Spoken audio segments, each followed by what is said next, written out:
News లో వచ్చేసి నమస్తే తెలంగాణ పేపర్ తీసుకున్నాం. దీంట్లో ప్రధానమైన వార్త, గోదావరి కని సభల్లో తన్నుకున్న కాంగ్రెస్ నేతలు సోర్స్ కోడ్ ఇవ్వండి, ఫోన్ కంపెనీలతో కేంద్రం 7 గంటల కంటే తక్కువ నిద్రిస్తే ఆయు క్షీణం, భారత్ లో చొరబాటుకు పాక్ డ్రోన్ల యత్నం, నేవీ మాజీ చీఫ్ అడ్మిరల్ కు సన్ నోటీస్ అని చెప్పి కూడా ఒక వార్త ఇక్కడ చూసుకోవచ్చు. ఇక్కడ ఇంకొక వార్త, ఇరాన్ పై అమెరికా దాడి, ఖమేనీ వ్యతిరేక నిరసనలకు సాయం చేస్తామని ట్రంప్ ప్రకటన, మా జోలికి వస్తే అమెరికా ఇజ్రాయెల్ పై విరుచుకపడతామని చెప్పేసి ఇరాన్ కూడా ఘాటుగా అమెరికాను హెచ్చరించినట్టు కూడా ఒక వార్త ఇక్కడ చూసుకోవచ్చు. ఏదైతే కాంగ్రెస్ సంబంధించి తన్నుకున్న వార్త వచ్చింది కదా, దాని గురించి మీకు చెప్పే ప్రయత్నం చేస్తా. ఇక్కడ మంత్రుల సభలో తన్నుకున్న కాంగ్రెస్ నేతలు, ఇరు వర్గాల మధ్య ఘర్షణ, వేదికపైనే పెడిగుద్దులు.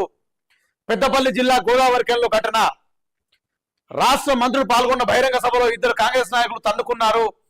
ఈ ఘటన ఆదివారం పెద్దపల్లి జిల్లా గోదావరి కనిలో సంచలనం చేసింది. డిప్యూటీ సీఎం బట్టి విక్రమార్కతో పాటు 4 మంత్రులు పొంగులేటి శ్రీనివాసరెడ్డి, శ్రీధర్ బాబు, కొండా సురేఖ, అడ్డూరు లక్ష్మణ్ కుమార్ పాల్గొన్న వేదికపై పార్టీ నాయకులు, ప్రజలు, జర్నలిస్టులు చూస్తుండగానే సదరు కాంగ్రెస్ నాయకులు సోయి మరిచి పరస్పరం దాడులు చేసుకోవడం సభలో గందరగోళానికి దారితీసింది.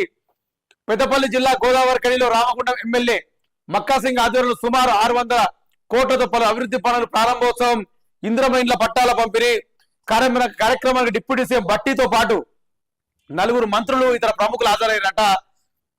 మంత్రి వివేక్ పై వివక్ష, కాంగ్రెస్ పార్టీలో వర్గ వివాదాలు ఇంకా చల్లారడం లేదు. ముఖ్యంగా పెద్దపల్లి జిల్లా రామగుండం నియోజకవర్గంలో విభేదాలు కొనసాగుతూనే ఉన్నాయి.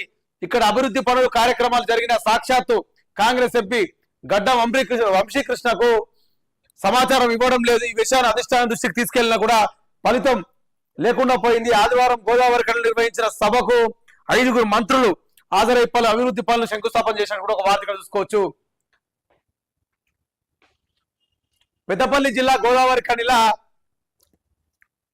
కాంగ్రెస్ కు సంబంధించిన ఒక 600 కోట్లకు సంబంధించి అభివృద్ధి కార్యక్రమాలు చేయడానికి కాంగ్రెస్ మంత్రులు వచ్చారట. ఎవరు? గడ్డం వివేక్, బట్టి విక్రమార్క, డిప్యూటీ సీఎం కొండా సురేఖ వచ్చిరట. వీళ్ళందరూ వచ్చిన జాగలా ఎవరైతే కాంగ్రెస్ కు సంబంధించిన నాయకులు ఉన్నారో, సీనియర్ నాయకులే కావచ్చు, ఎవరైనా కావచ్చు, అక్కడ ఆ నాయకులు ఉన్నారో వాళ్ళు తన్నుకున్నారట. స్వయంగా సాక్షాత్తు మంత్రుల ముంగటే తన్నుకున్నారు వాళ్ళు, బయట కూడా కాదు. అంటే కాంగ్రెస్ లో వర్గ విభేదాలు ఏ విధంగా బయటపడుతున్నాయి అనేది కూడా ఇది ఒక సాక్ష్యమనే మనం చెప్పుకోవాలా. కాంగ్రెస్ వాళ్ళకి తన్నుకుడు గుద్దుకున్నాడు కొత్త ఏం కాదు. ఇది ఆల్రెడీ ఇంత ముందు చాలా ఘటనలు జరిగినాయి ఇట్లా. వాళ్ళకే ఇమ్ముడతలేదు అక్కడ లోపల. అంటే వాళ్ళకి సంబంధించిన పొజిషన్లే కావచ్చు, లేకపోతే వాళ్ళకి సంబంధించిన ఏదైనా పోస్టుల గురించే కావచ్చు లోపల. ఎందుకంటే పాత ఉన్నోళ్ళు చాలా మంది బీఆర్ఎస్ నుంచి కాంగ్రెస్ పోయిన వాళ్ళు, కాంగ్రెస్ పార్టీలో ఎప్పటి నుంచో పనిచేస్తున్న వాళ్ళు పరస్పరం దానిలో కామరాది, అది వాళ్ళకి ఎప్పటి నుంచో నడుస్తుంది. అది